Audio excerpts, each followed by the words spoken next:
이 시간을 애청해 주시는 청취자 여러분, 한 주간도 안녕하셨습니까?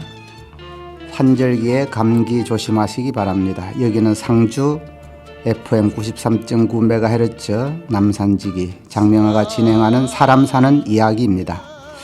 먼저 장민의 조약돌 사랑과 백음성의 사랑의 비를 맞아요 두 곡을 차례로 듣고 오겠습니다.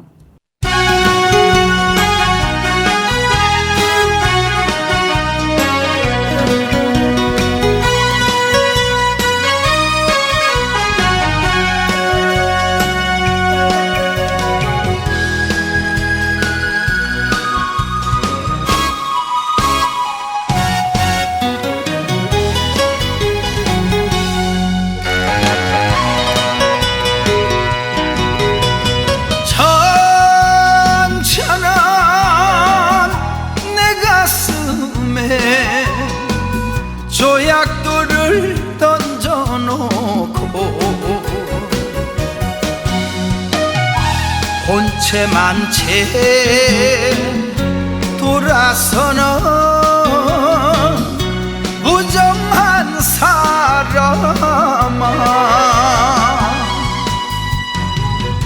이렇게 나를 두고 떠나갈 바엔 잔잔한 내 가슴에 조약돌은 왜 던져?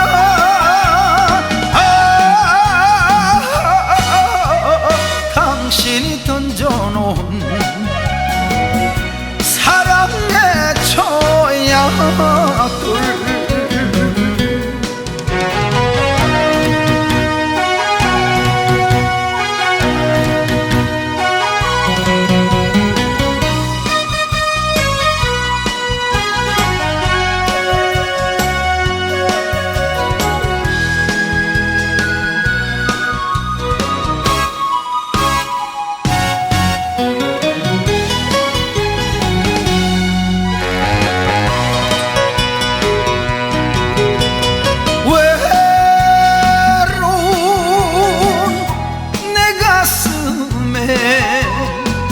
조약돌을 던져놓고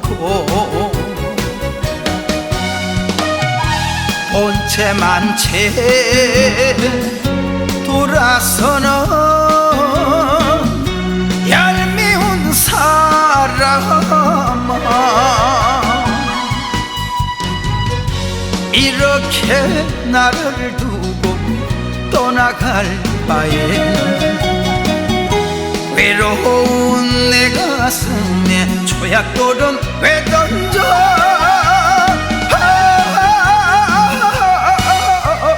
당신이 던져놓은 사랑의 조약돌,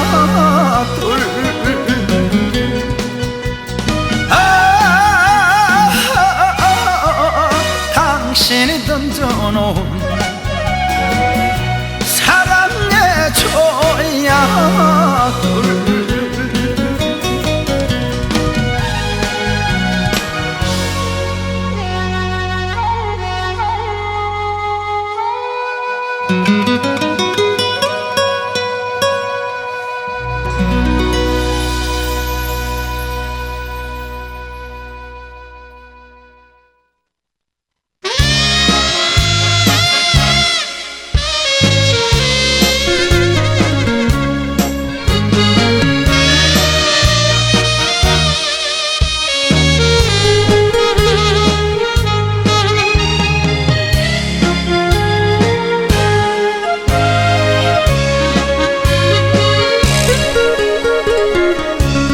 사랑의 비를 맞을 때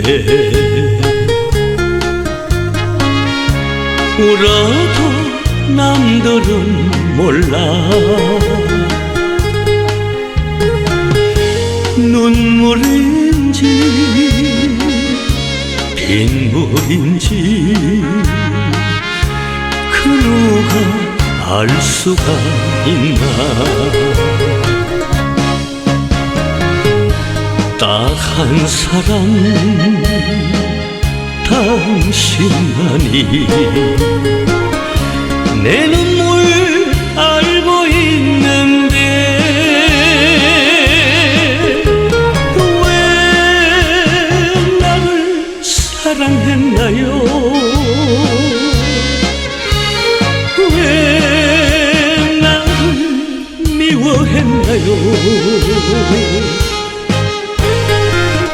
우산이 내 우산이 되어주세요. 사랑이 비를 맞아요.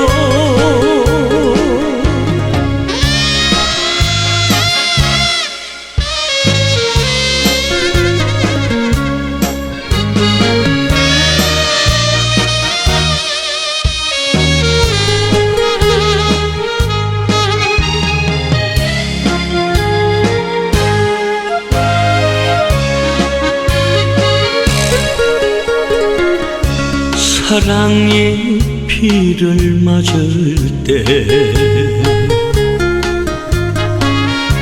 울어도 남들은 몰라.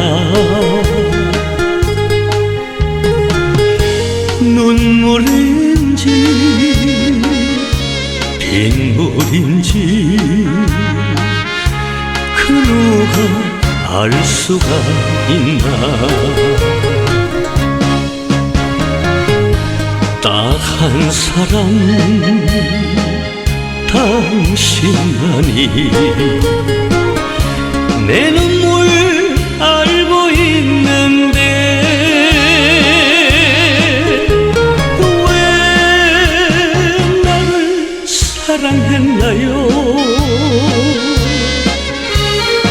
왜 나를 미워했나요?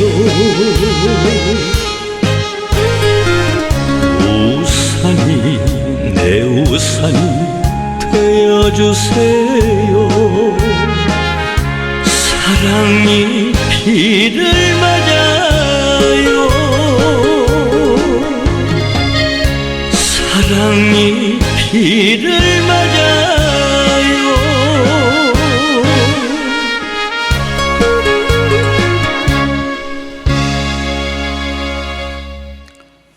오늘은 관계의 중요성과 만남의 소중함에 대해 이야기해 보려고 합니다. 혼자 있으면 외롭고 둘이 있으면 괴로운 것이 인간 관계입니다. 우리는 가까운 사람에게서 위로도 받지만 상처도 받습니다. 나에게 위로를 주는 가족이나 친한 친구 혹은 내 가까이에 있는 사람에게서 상처를 받습니다. 장난으로 연못에 던진 돌에 죄 없는 개구리가 죽듯이 내가 던진 무심코 던진 말에 상처받는 사람도 허다하기 때문입니다. 육체의 상처는 보이기에 치료도 빠르지만 마음의 상처는 보이지 않기에 더 오래 가고 더 아픈지 모릅니다. 어느 추운 겨울날 서로의 온기를 위해 몇 마리의 고슴도치가 모여 있었습니다.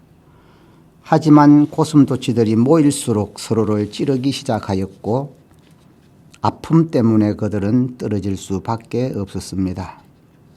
하지만 추위는 고슴도치들을 다시 모이게 했고 다시 같은 일이 반복되기 시작하였지요.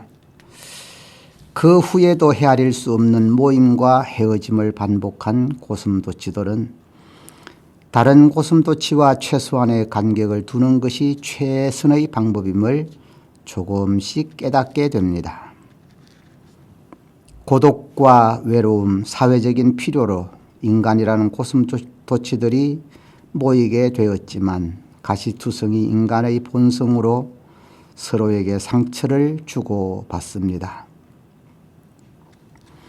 그래서 인간들은 서로의 거리를 적당히 유지하는 것이 필요하다는 것을 조금씩 깨닫고 발견한 것이 예의라고 합니다.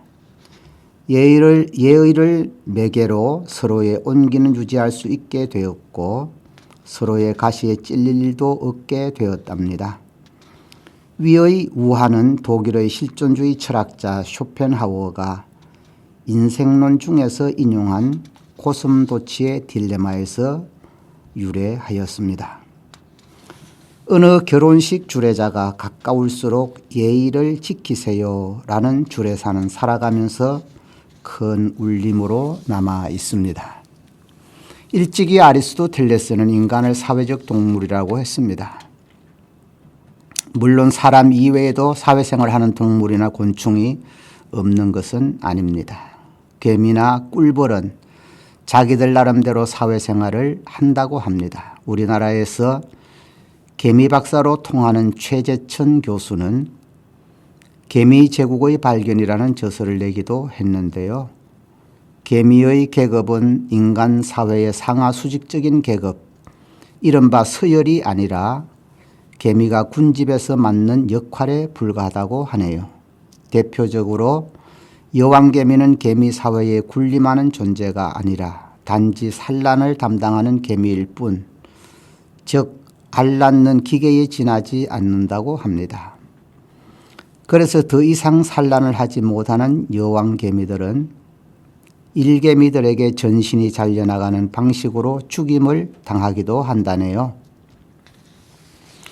개미 사회는 하나의 군집 전체가 초유기체적인 생명체로 각 계급의 개미들은 자신의 역할을 충실히 수행함으로써 군집을 유지하는 기계와 같은 존재들이라고 하네요. 꿀벌 역시 사회생활을 하는 곤충으로 잘 알려져 있습니다. 꿀벌은 계급사회를 형성하여 생활하는데 일벌이 먹이가 있는 곳을 팔자 모양의 춤으로 알려주어서 공유할 만큼 공동체 의식이 강하다고 합니다. 여왕벌은 숫벌과의 번식을 통해 대를 잇는데 할 일이 끝난 숫벌은 공동체 유지를 위해 무리해서 추방당하거나 살해당한다고 하네요. 요즘 직장 은퇴쯤을 기다렸다가 이혼당하는 숫벌 신세가 되어버리는 황혼 남자들과 닮은 것 같아서 가슴이 먹먹해지기도 하네요. 많은 독립된 개체가 한 장소에 모여 생활하고 있는 상태를 군생이라고 한답니다. 갈매기는 번식기가 되면 해안의 암석지대에 모여 둥지를 틀어 알을 낳고 무리지어 살며 물개나 바다사자도 번식기에 해안가에 모여 가족끼리 모여 산다네요. 아프리카의 초원에 사는 코끼리, 얼룩말, 영양 등 역시 군집을 이루어 생활하는 것은 잘 알려진 사실이죠.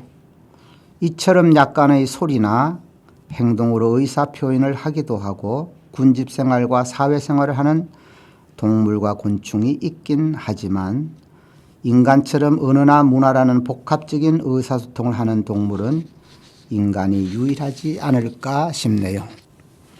어떤 여론조사 기관에서 직장인들에게 직장생활하면서 가장 힘든 것이 무엇인지를 물어보았습니다. 78%가 인간관계라고 대답했다고 합니다. 몸이 힘든 것은 참겠는데 마음이 힘든 것은 못 참겠다고 한다네요. 윗사람과의 관계, 아랫사람과의 관계, 동료와의 관계 어느 하나 녹록한 것은 없는 것 같습니다. 마음의 상처가 깊어지면 몸이 반응하게 되고 불면증, 소화불량, 가슴 두근거림, 우울증으로 이어지고 심하면 자살로까지 이어지는 무서운 결과를 초래하기도 합니다. 고슴도치의 딜레마는 사람 사는 곳 어디에서든지 벌어지는 현재 진행형인 것 같습니다. 혹시 지금 이런 딜레마를 겪고 계시는 청취자가 계신다면 안 보면 보고 싶고 보면 밉다는 현철의 아미새를 들으시고 작은 위로가 되시기 바랍니다.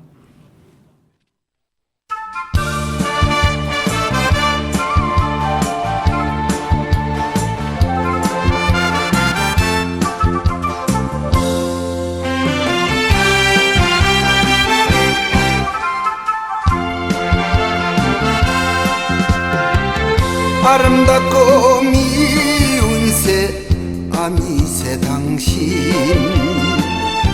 남자의 애간장만 태우는 여자 안 보면 보고 싶고 보면 미워라 다가서면 멀어지는 아름다운 미운 새 아미새 아미새 아미새가 나를 울린다 긴 기루 사랑인가 아미새야 아미새야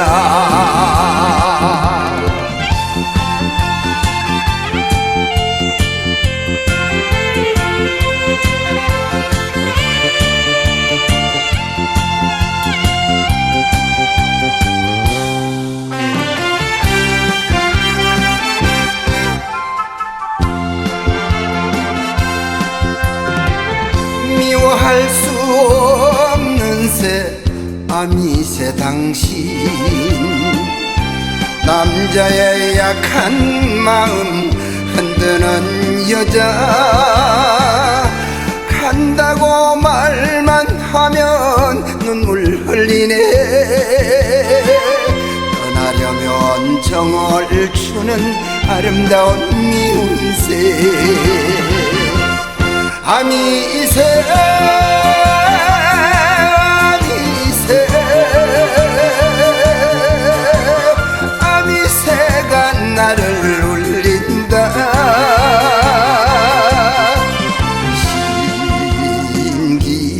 신기루 사랑인가 아미새야 아미새야 아미새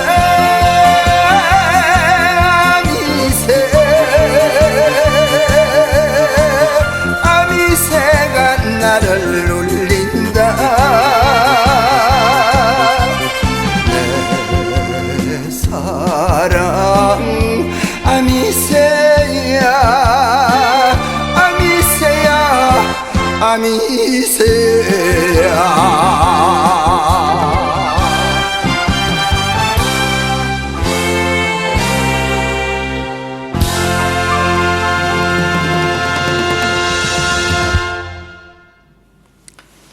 그랜저를 타는 부자들과 현대백화점 고액 거래자들을 대상으로 묻지마 살인을 하고 인육까지 먹은 지존파 일당이 1994년 10월 31일 강도살인, 사체유기, 사체손괴, 인육섭취, 범죄단체 조직 및 가입, 특수강간죄 등이 적용되어 검찰의 구형대로 사형이 선고되었고 1995년 11월 2일 전격 사형이 집행된 끔찍한 지존파 사건을 아마 기억하실 겁니다.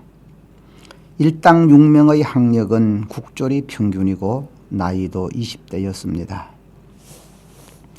그들의 어린 시절을 추적해 본 결과 한결같이 비정상적인 가정에서 부모와 사회의 인정과 사랑을 받지 못하고 어린 시절을 보냈다는 것이 밝혀졌습니다. 에인스 워드라는 심리학자는 인격 형성에 있어서 생후 2살까지 반드시 이루어야 할 가업으로 애착의 중요성을 강조했습니다. 애착이란 친숙한 사람과의 강력한 정서적 유대를 말합니다. 물론 엄마와의 애착 형성이 가장 중요하지만 아빠나 다른 보호자들과의 과도 이루어질 수 있다고 합니다. 그에 의하면 2세 이후에도 애착이 불가능한 것은 아니지만 대단히 어렵다고 합니다. 제가 아는 교수님이 있는데요. 아버지는 박사학위를 위해 미국으로 떠났고 엄마는 서울대학병원 간호사로 일하면서 하나밖에 없는 아들을 할머니 밑에서 자라게 했습니다. 아버지는 박사학위 취득 후 귀국하여 모 대학 교수가 되었고 아내 역시 자신의 일을 하는 맞벌이 부부 가정이 되었으나 아이는 부모와의 애착 형성이 잘 안 되어 문제가 된 경우를 보았습니다. 부모님들은 성공했을지 모르지만 자식 농사는 실패했다고 볼 수밖에 없겠네요. 생후 6살까지 거의 모든 중요한 인성이 형성된다고 본 사람은 정신분석학의 아버지 프로이트와 심리학자 삐아제입니다. 어릴 때 인성이 평생을 좌우한다는 것은 3살적 버릇 80까지 간다라는 우리 속담에서도 잘 나타나 있습니다. 위에 언급했던 지존파 구성원들이 막장 인생을 살게 된 것이 어릴 때 형성되어야 할 애착 형성에 문제가 있었던 것은 아닐까요? 에인스워드는 애착 유형을 안정애착과 불안정애착으로 나누었는데요. 안정애착이 되려면 부모는 영아의 요구에 적극적으로 반응해주고 안정적으로 상호작용을 하는 경우 안정애착이 이루어진다고 합니다. 반면에 불안정애착에는 회피애착, 저항애착, 혼란애착으로 구분할 수 있다고 합니다.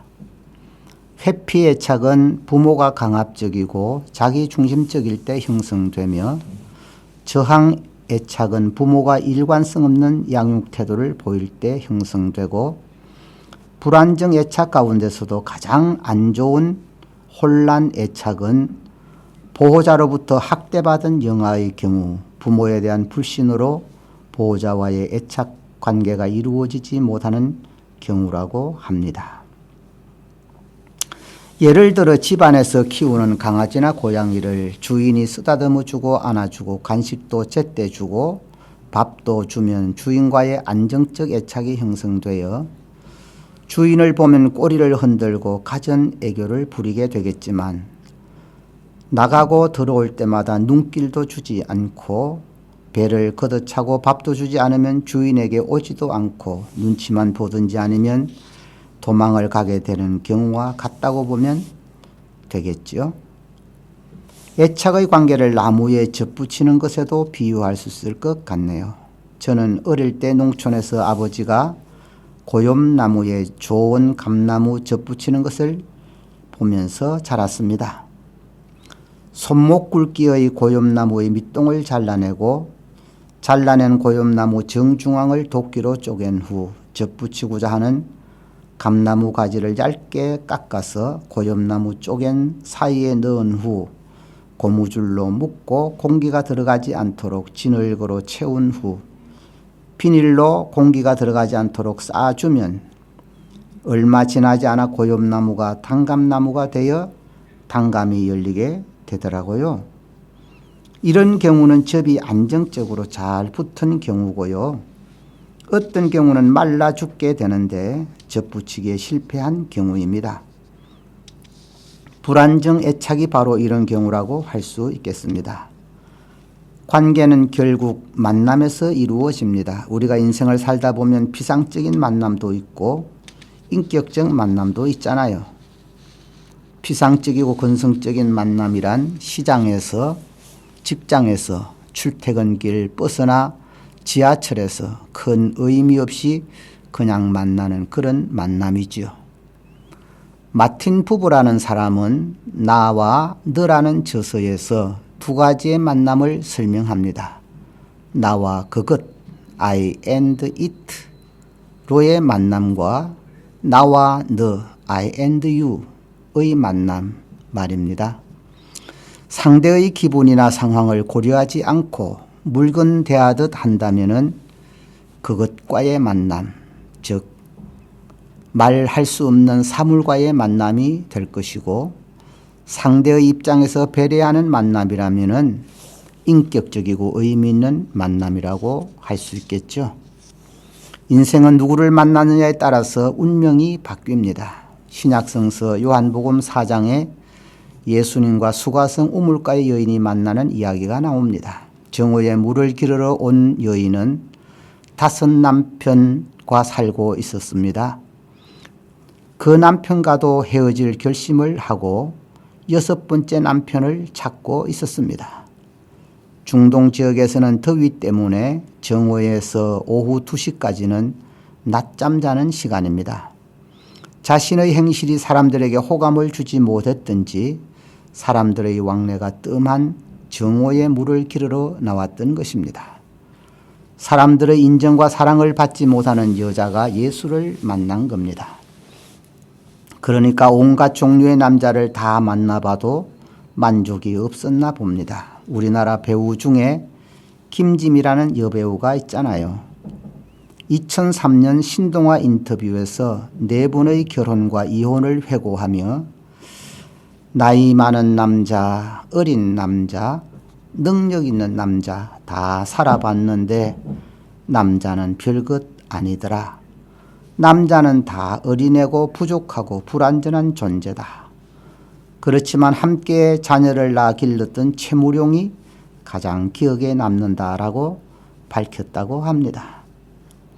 아마 예수를 만난 여인도 김지미보다도 남성 편력이 심했던 여자였던가 봅니다. 그런데 예수를 만나 인생의 만족을 외부가 아니라 내부에서 찾게 됩니다. 운명이 바뀐 겁니다. 파랑새를 찾으면 행복해진다는 말을 믿고 행복의 파랑새를 찾아 나선 사람이 있었습니다. 행복의 파랑새를 찾으려 산을 넘고 바다를 건너 헤맵니다. 몇 년을 찾아 헤맸지만 그 새를 찾지 못하고 몸과 마음은 지치고 실망한 그가 모든 것을 포기하고 자기 집 현관을 들어서는데 새장 속에 그렇게도 찾아 헤매던 행복의 파랑새가 새장 속에 있더라는 겁니다. 우리나라 최고의 고성 중 하나인 원효는 젊었을 적 촉망받는 유능한 승려로 의상과 함께 당나라로 유학을 가던 도중 날이 어두워져서 한 치 앞도 보이지 않던 차에 동굴을 발견하고 동굴에 들어가서 잠을 청했습니다. 잠결에 목이 말라 손을 더듬거리는데 웬 물이 담긴 바가지가 있어서 바가지에 든 물을 들이키곤 달고 시원하다며 좋아했습니다. 그런데 날이 밝은 뒤 일어나 주변을 본 원효는 충격과 공포에 빠졌습니다. 동굴은 파묘된 무덤이었고 그가 마셨던 물은 해골이 썩은 물이었기 때문입니다. 경악한 원효는 속이 메스껍고 울렁거려 똥물이 올라올 정도로 구토를 했는데요. 한참 구토를 하다가 생각해 보니 어젯밤에는 썩은 물도 목이 마를 때 모르고 마시니 달고 시원했는데 그 실체를 알고 나서 왜 이런 구토가 날까?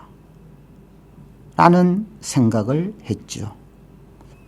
그때 깨달음이 오기를 모든 것은 마음이 지어내는 것이다. 그 유명한 일체유심조라는 것을 깨닫게 됩니다. 원효는 그 길로 당나라 유학을 포기하고 신라로 돌아와 이름을 떨쳤고 지금도 우리나라 불교에서는 최고의 고성으로 추앙받고 있습니다. 모든 것은 마음먹기에 따라 달라진다는 깨달음을 얻은 거지요. 행복의 객관적 기준은 없는 것 같습니다. 사글세 사는 사람은 전세 사는 사람이 부럽고 전세 사는 사람은 자기 집 가진 사람이 부럽고 10억 가진 부자는 100억 가진 부자가 부럽지요. 그러니까 사람의 욕심은 세상을 다 가져도 채워지지 않는가 봅니다. 그래서 행복을 주관적 자기 만족이라 하는지 모르겠습니다. 어때요? 욕심을 조금 내려놓고 소소한 일상에서 행복을 찾아보는 것은 어떨까요? 오늘은 관계의 중요성과 만남의 소중함을 생각해 보았습니다. 지금까지 저의 이야기를 들어주신 애청자 여러분께 감사드리고요. 임영웅이 부르는 별빛 같은 나의 사랑 들으면서 작별 인사를 드려야겠네요. 지금까지 상주 FM 93.9MHz 남산지기 장명하가 진행한 사람 사는 이야기였습니다. 다음 주에 뵙겠습니다. 안녕히 계십시오.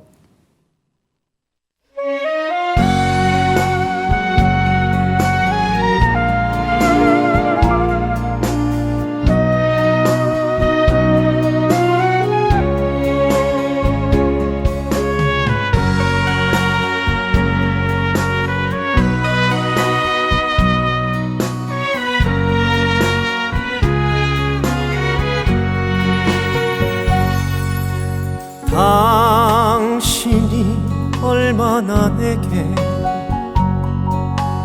소중한 사람인지 세월이 흐르고 보니 이제 알 것 같아요. 당신이 얼마나 내게 필요한 사람인지 세월이 지나고 보니 이제 알 것 같아요. 밤하늘에 빛나는 별빛 같은 나의 사랑아, 당신은 나의 영원한 사랑. 사랑해요, 사랑해요. 날 믿고 따라준 사람 고마워요. 행복합니다. 왜 이리 눈물이 나요.